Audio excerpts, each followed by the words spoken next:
ఈ తమిళనాడులో వాళ్ళ మీద ఐఏఎస్ ఆఫీసర్ల మీద కేసు ఫైల్ అనేటువంటి డాక్యుమెంటు అక్కడ న్యూస్ పేపర్లో వచ్చింది.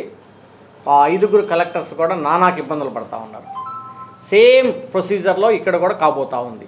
ఇక్కడ దాదాపు 10 మంది పైన కలెక్టర్ల మీద ఎంక్వైరీ జరగబోతూ ఉంది. అది ఈడీ సిబిఐ వాళ్ళే చేస్తారు డెఫినెట్గా.